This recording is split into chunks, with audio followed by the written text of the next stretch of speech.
സ്വന്തം കിടപ്പുമുറിയിൽ ഒരു ഗ്ലാസ് വെള്ളം അടച്ചുവെച്ചില്ലെങ്കിൽ മരപ്പട്ടിയുടെ മൂത്രം വീഴുമെന്ന സ്ഥിതിയാണെന്ന് മുഖ്യമന്ത്രി പിണറായി വിജയൻ. വലിയ സൗകര്യങ്ങളോടുകൂടി താമസിക്കുന്നവരാണ് മന്ത്രിമാരെന്നാണ് സാധാരണ ജനങ്ങൾ കണക്കാക്കുന്നതെന്നും ആ മന്ത്രിമാർ താമസിക്കുന്ന വീടുകളുടെ അവസ്ഥ എന്താണെന്നുമാണ് മുഖ്യമന്ത്രി പറയുന്നത്. രാവിലെ ഇടേണ്ട ഷർട്ട് ഇസ്തിരിയിട്ട് വയ്ക്കുമ്പോൾ അതിൽ കുറച്ചു കഴിയുമ്പോൾ മരപ്പട്ടി മൂത്രമൊഴിച്ച വെള്ളം വീഴുമെന്നും മരപ്പട്ടി മൂത്രം വീഴുമെന്നതിനാൽ വെള്ളം അടച്ചു തന്നെ വെച്ചിരിക്കുകയാണെന്നും മുഖ്യമന്ത്രി പറഞ്ഞു. മതിയായ സൗകര്യങ്ങളുള്ള കെട്ടിടങ്ങൾ നിർമ്മിക്കുമ്പോൾ അതിനാവശ്യമായ പണം ചെലവഴിക്കുന്നത് ദുർവ്യയമല്ല.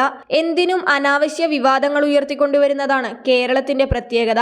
വിവാദങ്ങൾ നടന്നോട്ടെ, ആവശ്യമായ കാര്യങ്ങൾ നടക്കുക എന്നതാണ് പ്രധാനമെന്നും മുഖ്യമന്ത്രി പറഞ്ഞു. കേരള കേഡറിലെ IAS ഉദ്യോഗസ്ഥർക്കായുള്ള ഓഫീസേഴ്സ് എൻക്ലേവിന്റെ ശിലാസ്ഥാപനം ആക്കുളത്ത് നിർവഹിക്കുകയായിരുന്നു അദ്ദേഹം. പ്രശസ്തമായ ഗസ്റ്റ് ഹൗസുകളുടെ അവസ്ഥ എന്താണെന്നും അതിനെ ദയാവധത്തിന് വിട്ടിരിക്കുകയാണെന്നും അദ്ദേഹം പറഞ്ഞു. കെട്ടിടങ്ങൾ സംരക്ഷിക്കേണ്ടത് നമ്മുടെ ആവശ്യമാണെന്നും അദ്ദേഹം വ്യക്തമാക്കി. അധ്യക്ഷനായ പൊതുമരാമത്ത് മന്ത്രി PA മുഹമ്മദ് റിയാസ് വേദിയിലിരിക്കെയാണ് ഗസ്റ്റ് ഹൗസുകളെ കുറിച്ചുള്ള മുഖ്യമന്ത്രിയുടെ പരാമർശം. ആക്കുളത്ത് സർക്കാർ ഏറ്റെടുത്ത 2.5 ഏക്കർ റവന്യൂ ഭൂമിയിലാണ് IAS ഉദ്യോഗസ്ഥർക്കായി പൊതുമരാമത്ത് വകുപ്പ് താമസ സൗകര്യം ഒരുക്കുന്നത്. 2 ലക്ഷം ചതുരശ്ര അടി വിസ്തീർണത്തിലാണ് ഫ്ളാറ്റുകൾ നിർമ്മിക്കുന്നത്.